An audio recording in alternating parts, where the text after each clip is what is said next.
3 items were found half-buried in Dubai's desert sand in October 2006. A blood-stained camel racing whip, a diamond-encrusted wedding ring, and a phone containing evidence of a fatal love affair. Ibrahim Sy, a 19-year-old champion camel jockey from Mauritania, and Leila Zubair, the 24-year-old third wife of Dubai's most powerful sheikh, had vanished without a trace. Some say it was murder, others call it desert justice.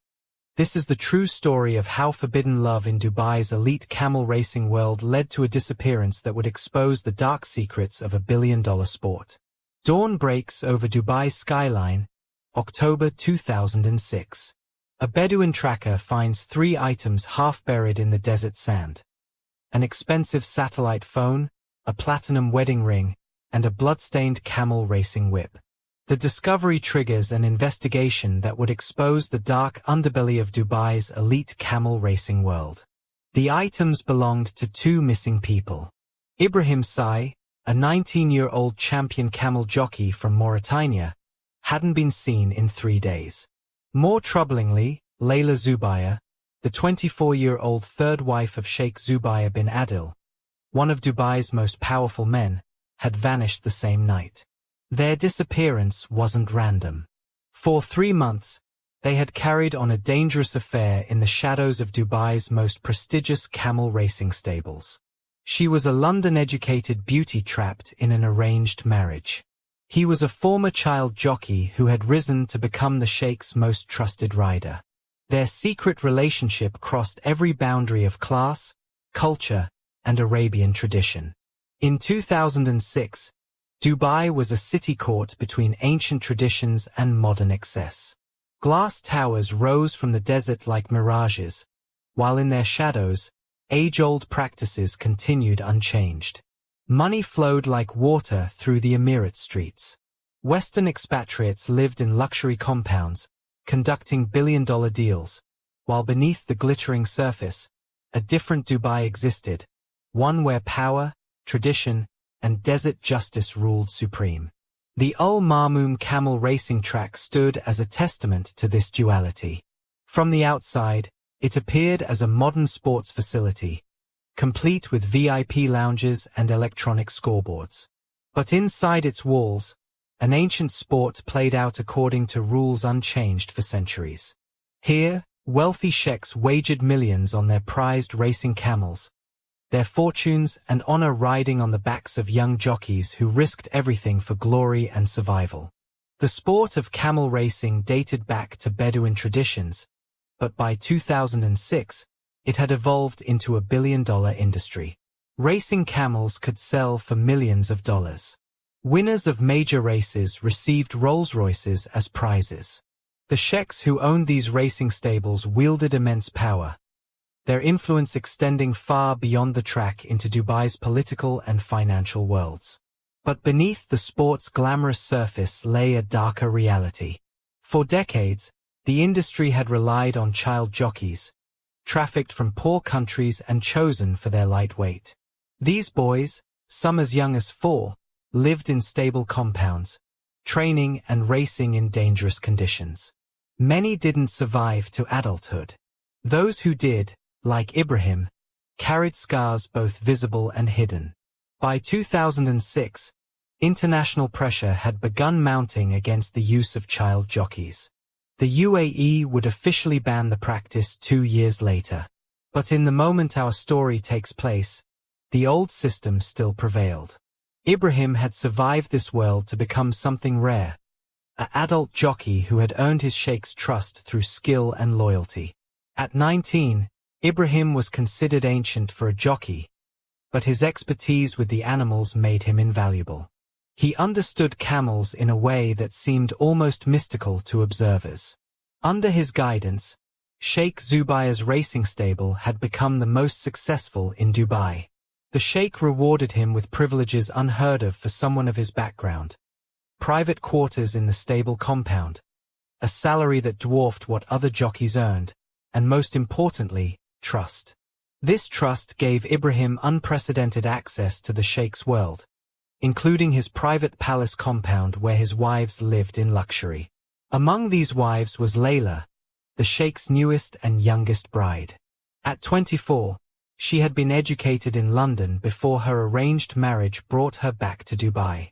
Beautiful, intelligent, and deeply unhappy, she found herself trapped between modern aspirations and traditional obligations. The stakes in their world were clearly understood by everyone. The sheikh's honor was absolute. His power within Dubai was nearly unlimited. The racing stable operated as its own kingdom, with its own rules and punishments. Everyone knew that crossing these boundaries meant death, not the legal execution of Western justice, but the quiet disappearance that had marked Dubai's handling of transgressions for generations. Yet despite these dangers, or perhaps because of them, Ibrahim and Leila began their affair.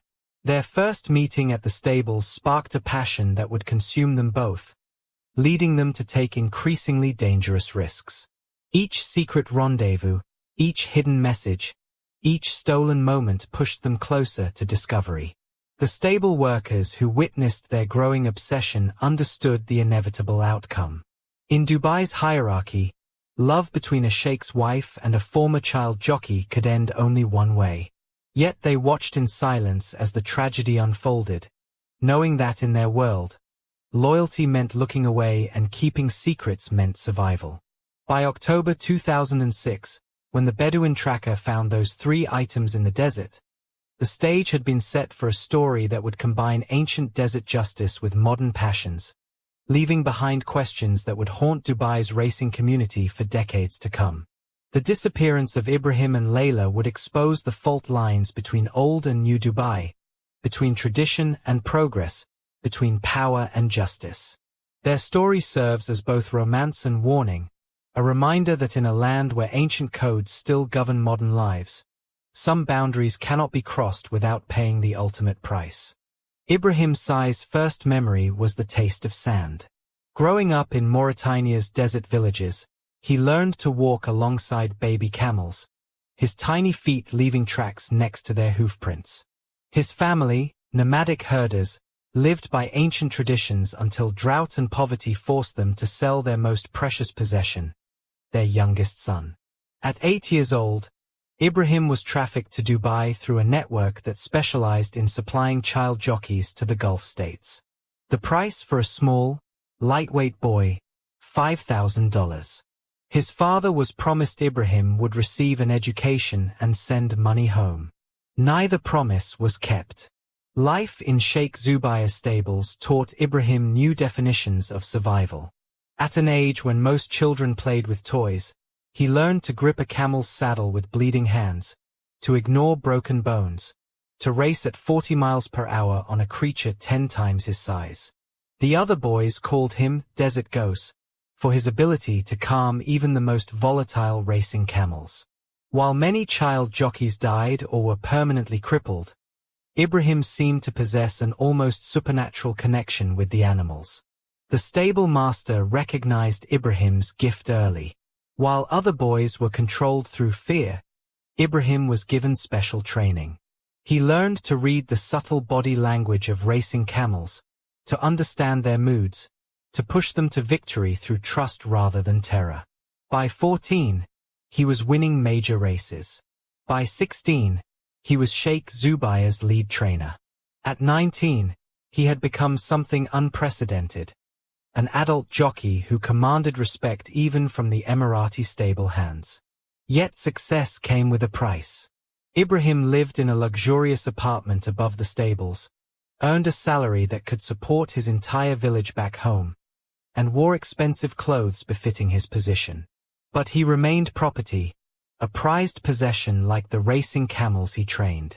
His phone was monitored, his movements tracked, his conversations recorded. His elevated status only made his cage more gilded. Leila Zubair's cage, though larger, was no less confining. Born to wealthy Lebanese parents and educated at London's most exclusive schools, she had dreamed of becoming a writer. Her poetry won awards at university, and she had secretly applied to graduate programs at Oxford and Cambridge. Then came the arranged marriage to Sheikh Zubair, a business alliance disguised as tradition. At 24, Leila found herself the third and youngest wife of a man 30 years her senior. Her world shrank to the dimensions of a luxury compound where her every move was monitored by servants who reported directly to the sheikh. Her London education and literary ambitions became mere decorative elements, like the designer clothes that filled her closets or the diamonds that weighted her fingers. On paper, Leila wanted for nothing.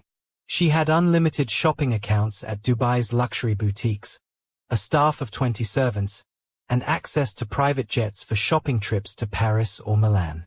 Yet she spent most of her time in the palace library, writing poetry she knew would never be published and watching the stable compound from her window. The sight of the jockeys exercising the racing camels at dawn became her only connection to a world beyond the palace walls. Sheikh Zubair bin Adil's empire extended far beyond his racing stables. At 50, he controlled a business network that touched every aspect of Dubai's economy.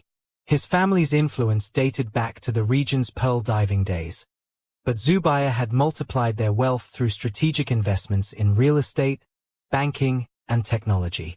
The racing stables, which he had built into the most successful in the UAE, were merely his public passion. Those who worked for Sheikh Zubair spoke of his two faces. In public, he was the modern Dubai businessman, equally comfortable in traditional kandura or bespoke suits, speaking perfect English as he closed multi-million-dollar deals. This was the Zubair who appeared in financial magazines and hosted luxury racing events where royalty mingled with celebrities. But there was another Zubair, one known only to those within his immediate circle. This was the man who maintained power through a complex network of favors and fears, who resolved business disputes through ancient desert traditions, who kept files of secrets on every powerful family in the Emirates. His third marriage to Leila had been carefully calculated, connecting him to Lebanon's banking elite while adding a trophy wife to his collection. Zubair's treatment of his racing empire revealed both sides of his character. He invested millions in modern training facilities and veterinary care for his camels. Top trainers were recruited from around the world. Yet he also maintained the traditional system of child jockeys, using his influence to block investigations into the practice. In his world, victory justified any means. The sheikh's obsession with control extended to every aspect of his world. His wives lived in separate wings of the palace compound, their movements monitored by security cameras and loyal staff. His business rivals learned to fear the quiet ways he eliminated competition. Even Dubai's ruling family treated him with careful respect, aware of the secrets he kept buried in his private files. These three lives, the trapped jockey, the caged wife, and the powerful sheikh, existed in carefully separated orbits until passion and fate intervened. Their collision would shake Dubai's racing world to its foundations and leave two lovers buried in the desert sand. The dawn that changed everything arrived like any other at Al Marmoom stables. Ibrahim had been awake since 4 a.m., preparing Sheikh Zubair's prized racing camel, Almaz, for morning training. The female camel, worth $5 million, was the stable's greatest hope for the upcoming racing season. In the soft pre-dawn light, Ibrahim worked with practiced precision, checking her legs for any signs of strain, adjusting her racing saddle with gentle hands that knew every nuance of her temperament. Almaz was notoriously difficult, accepting only Ibrahim's touch. Other handlers bore scars from her teeth and hooves, but with Ibrahim, she was docile as a lamb. He spoke to her in Zubairia, his native tongue, the language of Mauritanian desert nomads. The sweet words seemed to calm her, creating a bubble of peace in the growing morning light. This private ritual shattered at precisely 5:47 a.m. when the stable's side door opened. Ibrahim didn't need to look up to know it was forbidden territory. This entrance was reserved for the sheikh's family. But something made him raise his eyes. Later, he would tell a trusted friend that fate itself had forced him to look. Leila stood in the doorway, wrapped in a black abaya that couldn't hide her grace. She had been watching Ibrahim with the camels for weeks from her palace window, drawn by the gentle way he handled the aggressive racing beasts. That morning, unable to sleep, she had done the unthinkable. Slipped past her dozing maid and walked to the stables alone. Their eyes met across Almaz's back. Time stretched like pulled honey. Ibrahim's hands froze on the saddle strap. Leila's fingers tightened on the door frame. Neither spoke. Neither moved. In that moment, decades of tradition, social hierarchy, and desert law hung suspended between them. Almaz broke the spell, turning her long neck to nuzzle Leila's hand. It was unprecedented. The temperamental camel who attacked strangers was greeting the sheikh's wife like an old friend. Ibrahim's shock showed on his face. In 5 years, he had never seen Almaz take to anyone else. "She likes you," he said in Arabic, then immediately dropped his gaze, realizing his mistake. Speaking directly to the sheikh's wife could mean death. But Leila stepped closer, her voice soft as desert wind. "She trusts you. I've watched. I mean, everyone knows you have a gift with them." The conversation that followed lasted exactly 6 minutes. They spoke of Almaz, of racing techniques, of the desert dawn. Every word was proper, yet beneath each sentence ran an electric current of recognition. Two caged souls recognizing their shared captivity. As the sun rose higher, reality intruded. Stable hands would arrive soon. Leila's absence from the palace would be noticed. She left as suddenly as she had arrived, but both knew something fundamental had shifted in their worlds. The following weeks became an exquisite torture of brief glimpses and charged moments. Leila found reasons to attend morning training sessions, properly chaperoned now, watching from the owner's viewing area. Ibrahim felt her gaze like a physical touch as he worked with the racing camels. They developed an entire language of glances. A lingering look at the rising sun meant, "I wish we could talk." Eyes cast down to the sand meant, "Not safe today." A slight smile while adjusting a saddle translated to, "I feel your presence." Each gesture small enough to be deniable, yet clear as shouted words to them. Their second private conversation happened 3 weeks later, engineered to look accidental. Leila dropped her silk scarf near the stables while touring the grounds with other wives. Ibrahim, as the senior jockey, was duty-bound to return it. Their fingers brushed during the exchange. Just for a moment, but both felt the contact like an electric shock. "Shukran," she whispered. "Thank you." But her eyes said much more. The stable staff noticed, of course. Nothing escaped their attention. But most felt sympathy rather than judgment. Karim, an elderly groom who had served the stable for 40 years, became their first ally. He had seen too many cruelties in the racing world to begrudge a moment of connection between two trapped souls. Karim began creating small opportunities, a dropped bucket that needed both their attention, a question about Almaz that required Ibrahim's expertise while Leila was touring. Each moment brief, each plausibly innocent, each adding fuel to a fire that burned hotter by the day. Their first real conversation lasted 11 precious minutes, hidden behind Almaz's stall during a busy training session. Between discussion of the camel's training schedule, they exchanged fragments of their lives. Leila spoke of London, of poetry, of dreams deferred. Ibrahim shared memories of Mauritania, of desert nights under stars, of a childhood spent learning the language of camels. Sometimes, Leila confessed, "I write poems about freedom." Sometimes, Ibrahim replied, "I dream of it." The stable erupted in sudden activity, a training accident with another camel. In the chaos, Leila pressed a folded paper into Ibrahim's hand. A poem, written in elegant Arabic script. He memorized it, then burned it. But the words were forever seared into his mind. The desert bird sees heaven through gilded bars, while far below, the falcon knows its chains. Yet in their dreams, they soar among the stars, until the cruel dawn breaks their wings again. Their communication grew bolder. Leila began leaving notes in Almaz's feed bag, knowing only Ibrahim handled the prized camel's meals.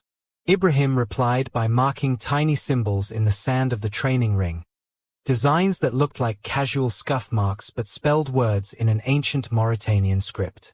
More stable staff were drawn into their orbit. Fatima, who cleaned the viewing area, began carrying messages hidden in her cleaning supplies. Young Abdul, an apprentice groom, learned to create distractions at crucial moments.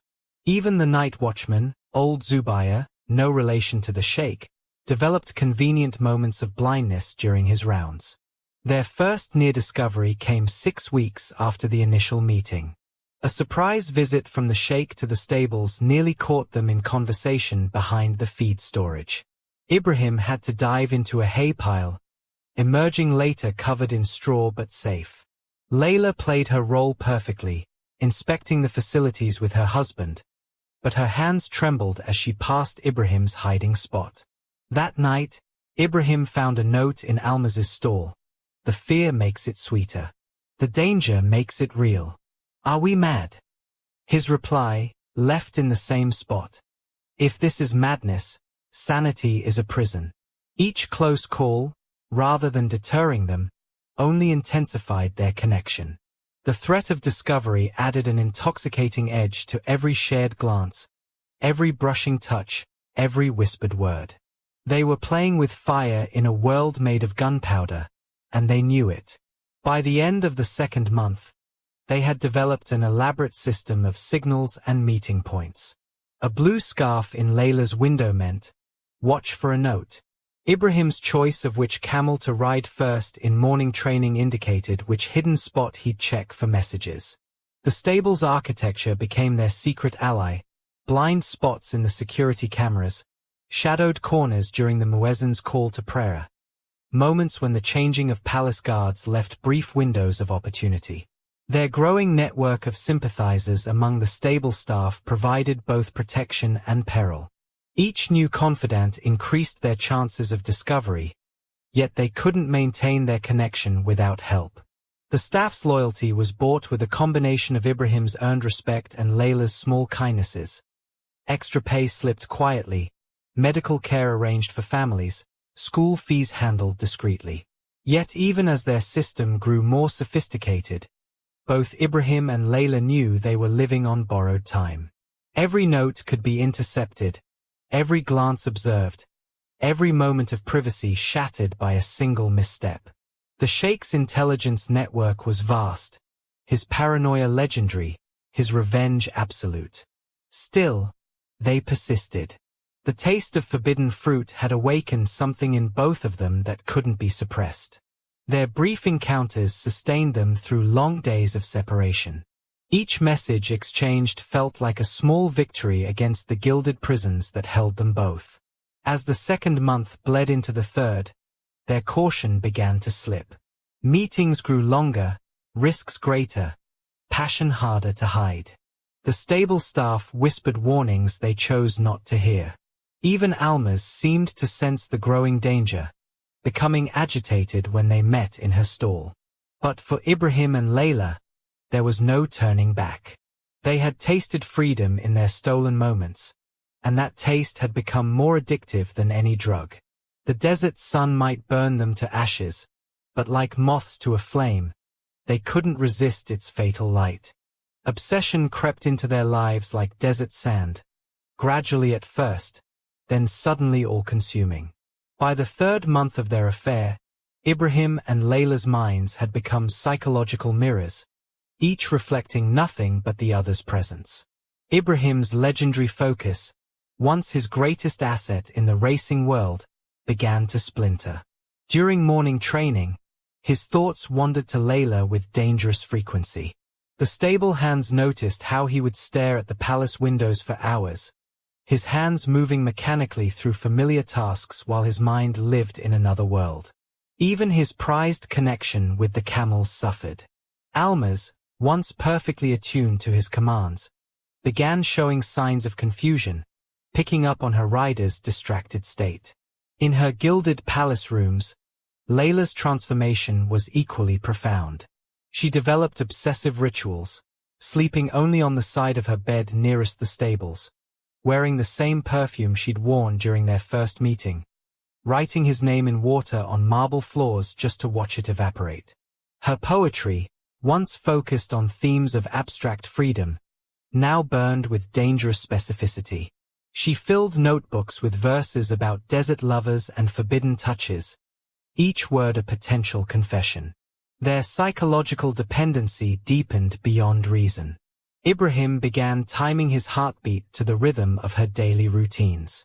He knew that at 5:47 a.m., she would open her bedroom curtains. At 6:15 a.m., she would walk through her private garden.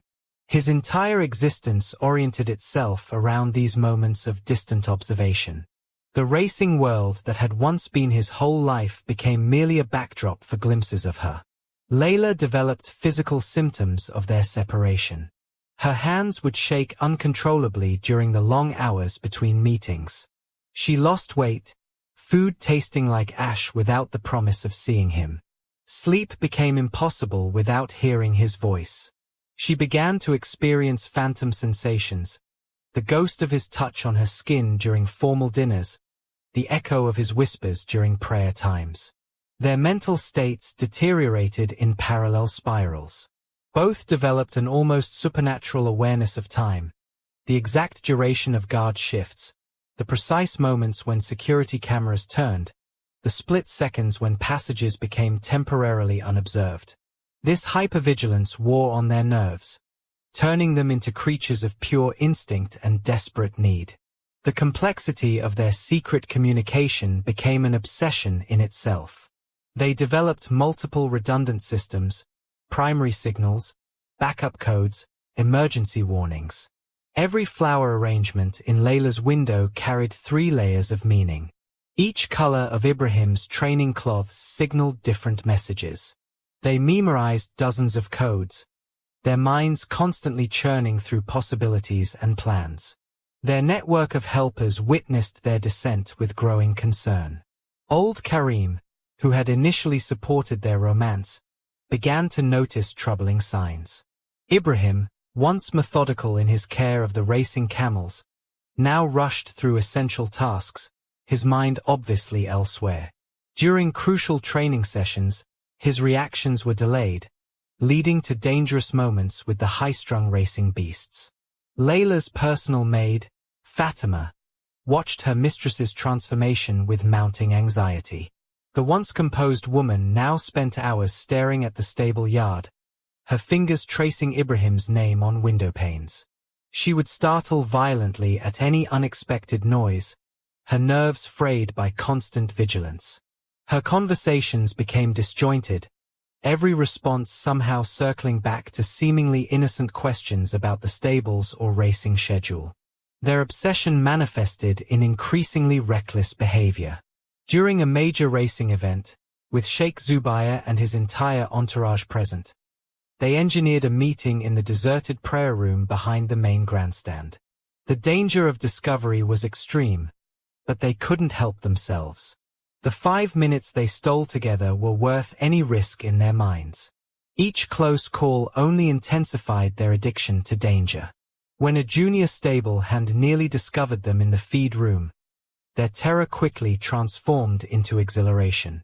Instead of taking it as a warning, they began actively seeking riskier encounters. The possibility of discovery became part of the intoxication. Their secret meetings developed an almost ritualistic quality.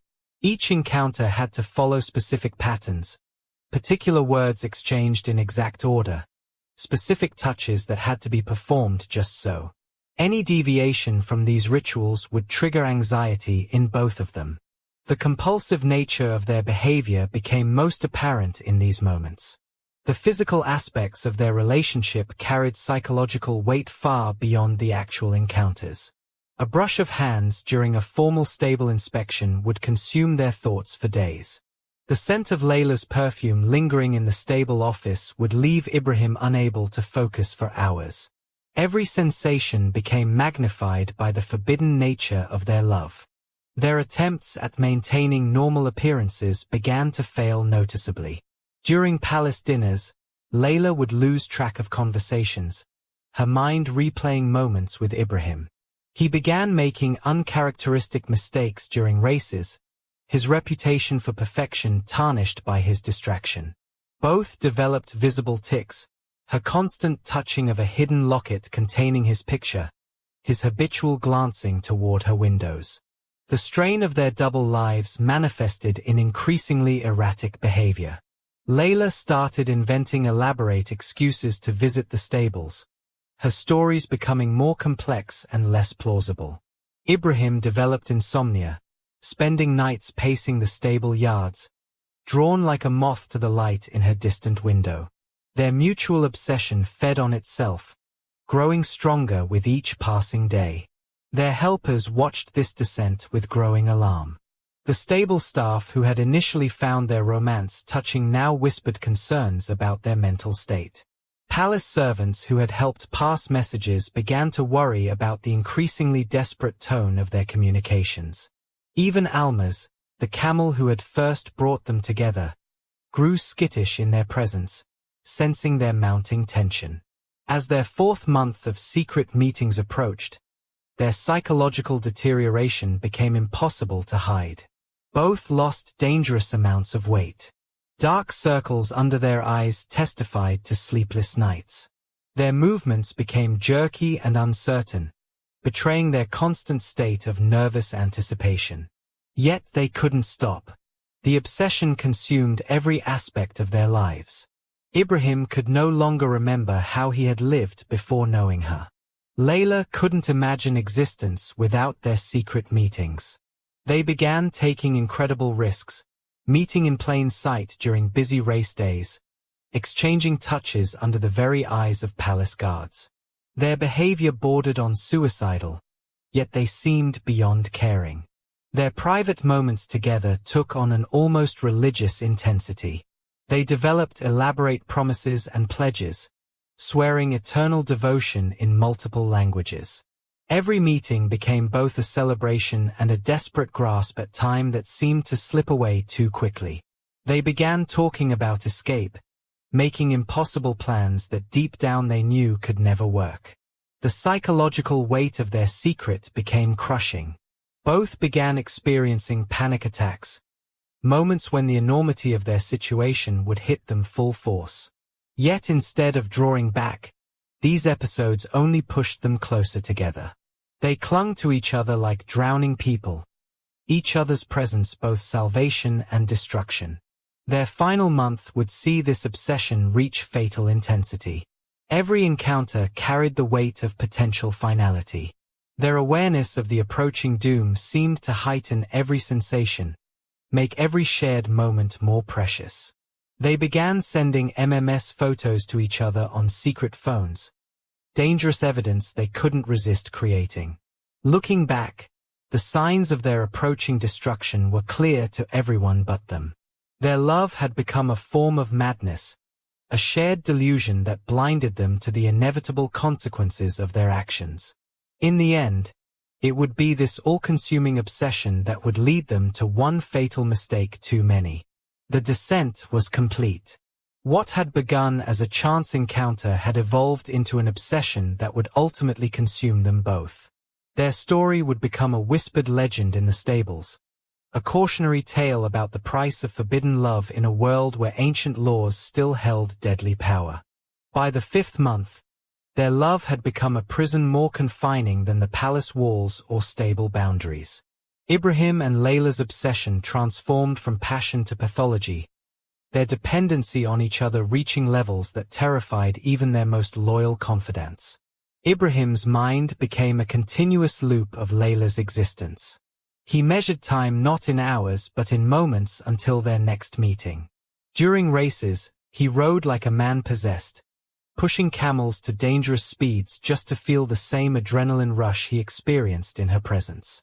The stable hands watched him deteriorate, his legendary calm replaced by sudden bursts of aggression followed by periods of near catatonic stillness. In her palace wing, Leila developed rituals that bordered on madness. She would only eat if she could see the stables from her window. Her sleep patterns aligned with Ibrahim's dawn training schedule, leading to exhaustion that her servants couldn't ignore. She began collecting objects he had touched, a riding crop, a water glass, a piece of paper, creating a secret shrine behind her dressing room's false wall. Their psychological dependency manifested in physical symptoms that became impossible to hide. Ibrahim lost 20 pounds, his sharp cheekbones becoming almost skeletal. Leila's hands developed a constant tremor, noticeable even when she performed the simplest tasks. Both experienced heart palpitations during their separations, their bodies rebelling against the distance between them. Jealousy consumed them in different ways. Ibrahim watched male guests enter the palace with barely controlled rage, imagining every social event as a potential marriage negotiation for Leila. She, in turn, grew obsessed with the female stable workers, questioning the staff endlessly about Ibrahim's interactions with them. Their possessiveness of each other became a source of dark amusement among the servants. They developed a private language that went beyond mere code. Common Arabic words took on secret meanings known only to them. Sand meant danger, stars signaled safety, water indicated urgent need. They created hand signals that looked like casual gestures, adjusting a headscarf, touching a saddle, wiping sweat from a brow. Each movement carried messages that grew more complex and desperate. Their meeting places acquired almost mystical significance. The old storage room behind Almaz's stall became their paradise room, every crack in its walls memorized, every shadow known by heart. They assigned names to specific spots in the palace gardens where their paths could cross: the Mercy Corner, the Blessing Arch, the Salvation Gate. Each location held memories that they would replay obsessively during their separations. The network of trusted confidants expanded dangerously. Beyond the original sympathetic stable hands and servants, they began relying on palace guards, delivery drivers, even visiting merchants. Each new ally increased their chances of discovery, yet they couldn't stop themselves from expanding their web of supporters. Money flowed freely from Leila's accounts to buy silence, while Ibrahim traded racing secrets for lookout services. Photography became their most dangerous obsession. Despite the enormous risk, they began documenting their meetings using a small digital camera smuggled in by one of Leila's shopping companions. Each image was a death sentence if discovered, yet they couldn't resist creating physical evidence of their love. The photos, stored on a USB drive and hidden in a waterproof case buried beneath the stable floor, showed their declining physical state even as they captured moments of intense joy. Their moments together took on an almost religious quality. Each meeting began with the same words, the same touches, like priests performing sacred rites. They developed superstitions. She would only wear blue when they met. He would touch his father's old prayer beads 3 times before entering their secret places. Any deviation from these rituals would send them into spirals of anxiety. The periods of separation became increasingly unbearable. Leila would pace her rooms like a caged animal, speaking to herself in a mixture of Arabic and English, reciting their shared codes and signals until her maid feared for her sanity. Ibrahim spent his nights in the stable yard, as close to the palace as he dared, often sleeping in Almaz's stall despite the dangerous mare's nervous temper. Paranoia crept into every aspect of their lives. They began seeing threats in innocent situations. A new stable boy was surely a spy. A visiting cousin must be an informant. Their fear made them both more careful and more reckless. They developed elaborate systems to check for surveillance, yet would risk everything for a moment's eye contact across the training yard. Their future plans grew more elaborate and delusional. They spent hours planning escapes that could never work, fantasy scenarios involving sympathetic boat captains, forged papers, and new identities in distant countries. Deep down, both knew these plans were impossible, yet they clung to them like drowning people clutching at straws. The physical aspects of their relationship intensified as their mental state deteriorated. Their stolen moments became more passionate, more desperate, as if they could somehow merge into one being and escape their separate prisons.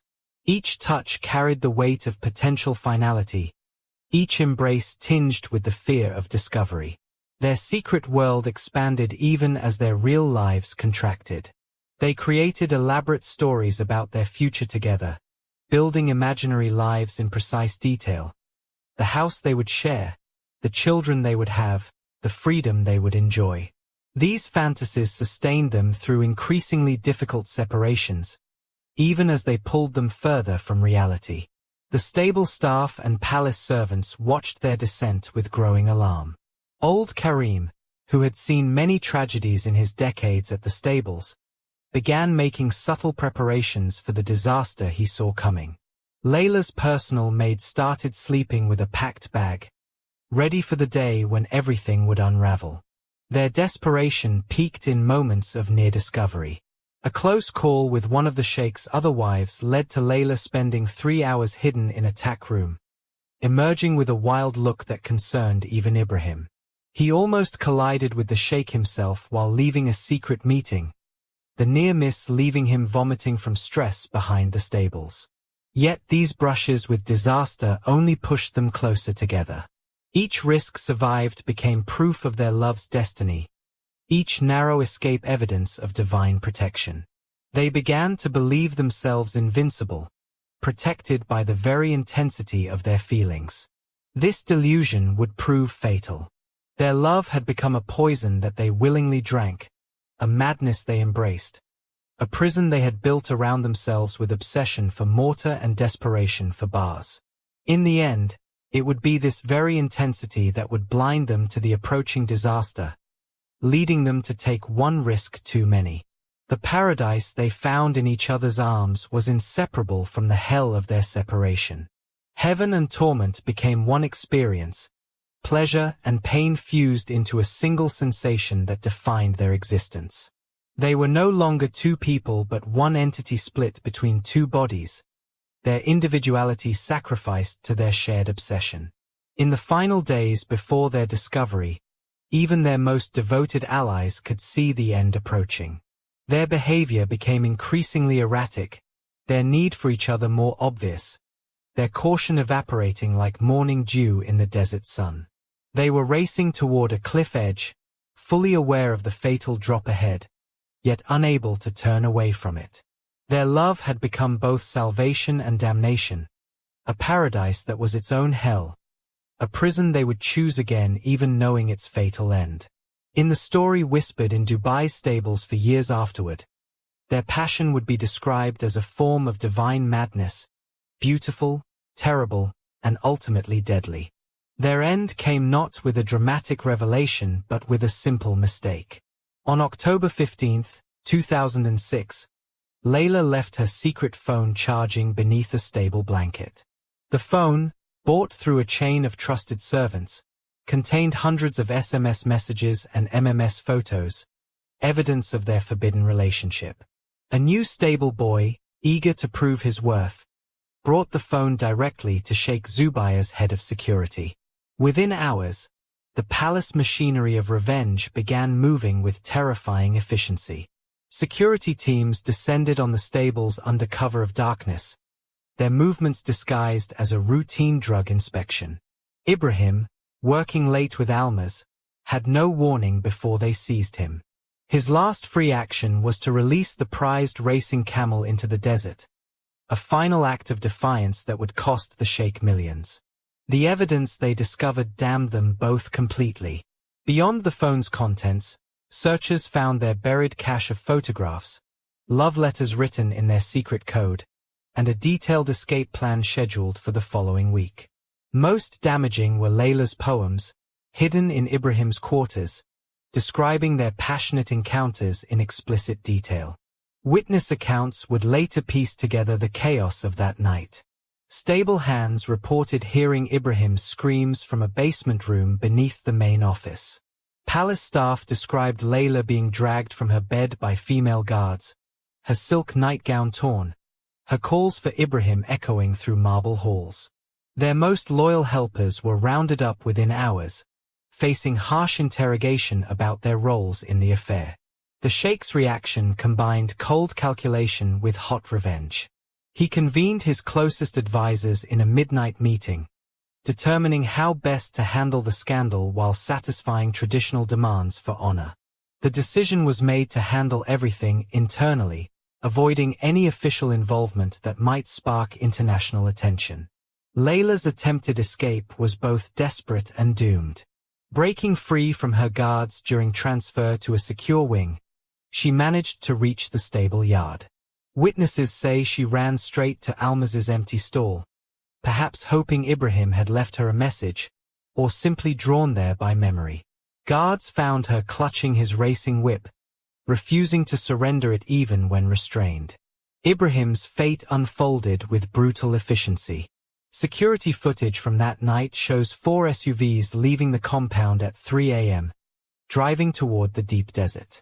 What happened there remains officially unrecorded, but Bedouin tribesmen later reported hearing gunshots near an abandoned well. Ibrahim's body would never be found.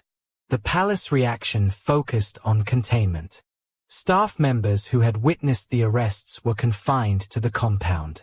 Phones were confiscated, social media accounts monitored. The sheikh's influential friends in Dubai's media ensured no whisper of scandal would reach the public. Within hours, both Ibrahim and Leila had effectively ceased to exist. The cover-up began immediately and spared no expense. Professional cleaning teams descended on the stables, removing every trace of their relationship. Ibrahim's quarters were emptied, his possessions burned, his records altered to show he had been dismissed weeks earlier for poor performance. Even Almaz's disappearance was explained away as a training accident. Leila's existence underwent a similar erasure. Official records showed her traveling to London for medical treatment. Her private blog, maintained by palace staff, continued posting carefully staged entries and photos suggesting a normal life. Only her closest family members knew she had been confined to a secure compound in Saudi Arabia, her fate decided by traditional laws of honor. International aspects required careful management. Ibrahim's Mauritanian passport was found and destroyed. Immigration records were altered to show he had left Dubai voluntarily. When his family made inquiries through diplomatic channels, they received documents showing he had died in a car accident, complete with falsified police reports and death certificate.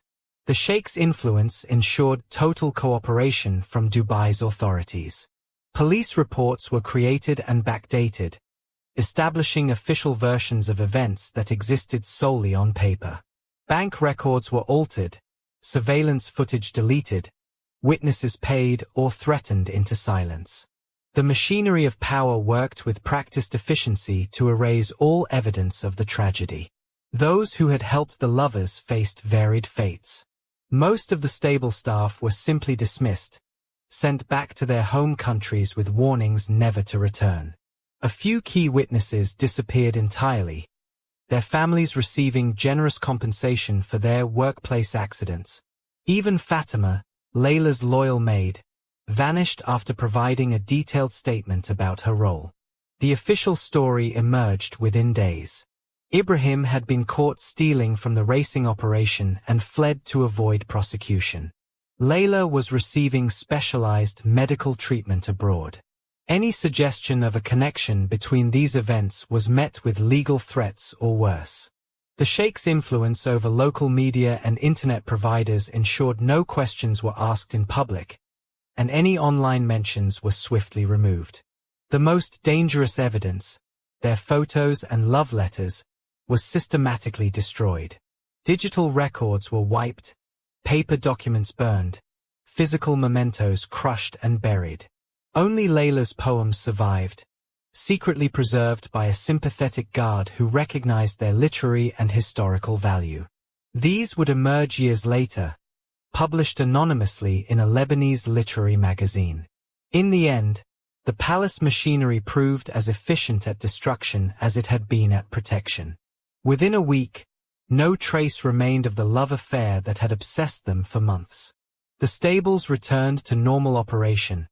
The palace continued its glittering social schedule, and the desert kept its new secrets. Yet despite the thorough cover-up, whispers remained. Stable hands passed down the story in hushed tones to new workers. Palace staff developed their own theories about Leila's true fate. The racing community noted how the sheikh never fully recovered his dominance of the sport after Almaz's disappearance. Their story became part of Dubai's unwritten history, a cautionary tale about love, power, and the price of defying ancient codes.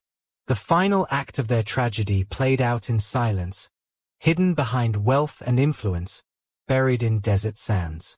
But in the years that followed, on quiet nights at Al Marmoom stables, workers swore they could hear the sound of running feet, whispered poetry, and the cry of a racing camel calling for a rider who would never return.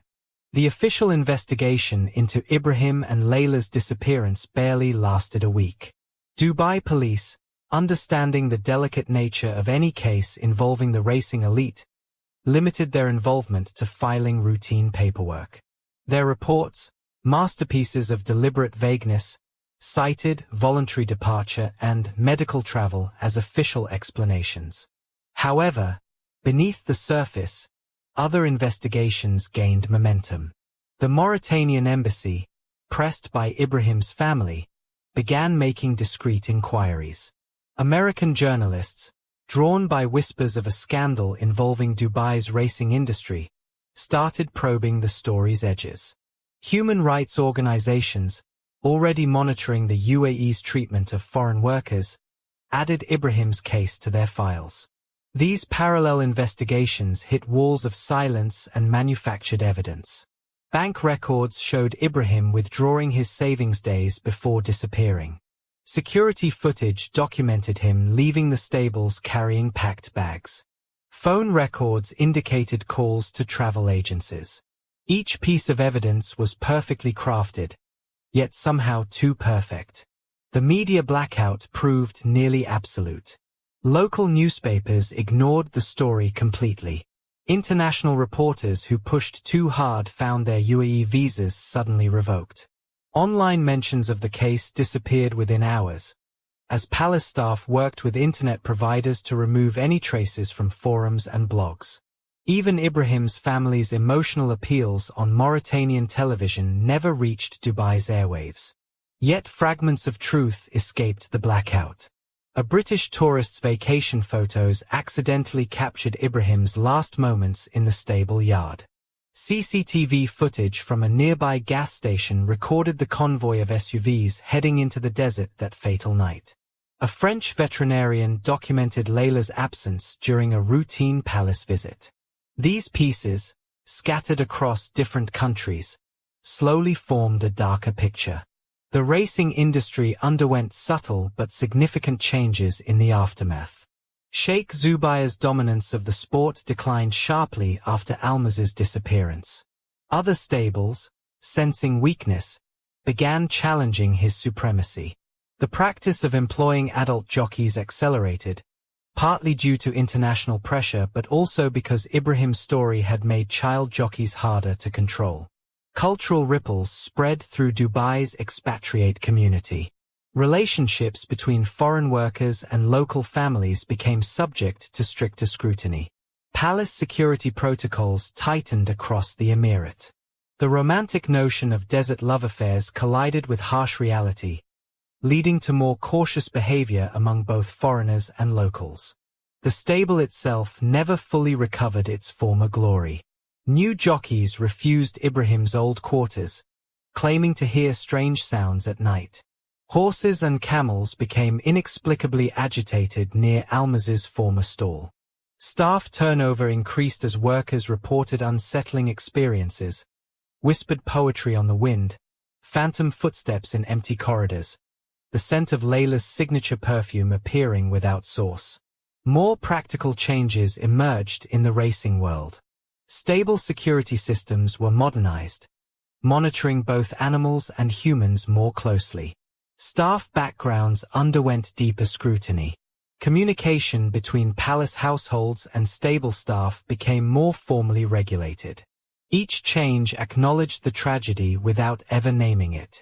The case's lasting questions haunted Dubai's racing community. What happened to Almaz, the champion camel who vanished into the desert? Where was Leila truly taken? Did Ibrahim's body lie in an unmarked desert grave? Or had he somehow survived? These questions passed into racing folklore, discussed in whispers during quiet night shifts. Modern implications extended beyond the immediate tragedy. The case highlighted the vulnerability of foreign workers in the Gulf states, regardless of their position or privileges. It underscored the tension between modern Dubai's international aspirations and its traditional power structures. Most importantly, it revealed the limits of wealth and influence in controlling human emotions. Expert analysis in later years focused on various aspects of the case. Security consultants studied how the lovers evaded detection for so long. Cultural anthropologists examined the clash between traditional honor codes and changing social norms. Legal scholars debated the intersection of formal law and tribal justice. The racing industry's evolution reflected deeper cultural shifts. Robot jockeys replaced human riders, ostensibly for safety and efficiency but perhaps also to prevent similar scandals. Stable management became more corporate, less feudal. The romantic era of desert horse and camel racing gave way to a more sanitized, modern sport. Their story gained significance beyond its immediate tragedy. It became a reference point for discussions about Gulf modernization, worker rights, and cultural change. Academic papers analyzed it alongside other cases of tradition confronting progress. Human rights organizations cited it in reports about justice and power in the Gulf states. Modern Dubai appears transformed from the city where Ibrahim and Leila loved and died. Gleaming towers stretch higher, laws seem more transparent, social customs appear more relaxed. Yet beneath the surface, old powers and traditions remain strong. Their story serves as a reminder that some boundaries still carry deadly consequences. 15 years later, the case retains its power to fascinate and disturb. Young stable workers still exchange versions of the story during night shifts. Palace staff claim to see Leila's ghost in the garden where she once met Ibrahim. Tourist guides, speaking in low voices, point out the old stable buildings while hinting at unrevealed secrets. The final mystery remains the missing poems. Fragments appear occasionally in literary magazines or online forums. Passionate verses in Leila's distinctive style, describing a love worth dying for. Each publication sparks new speculation, new theories, new searches for answers that the desert keeps hidden. Perhaps their legacy lies not in the tragedy's details but in its warning about the price of defying power. In 2007 Dubai, where tradition and progress maintained an uneasy balance, their story reminded both locals and expatriates that beneath the city's glittering surface, ancient codes still held deadly force. The desert wind still carries whispers of their names. The old stable still stands, though now modernized and sanitized. And somewhere in the endless sand, two lovers remain forever young, forever in love.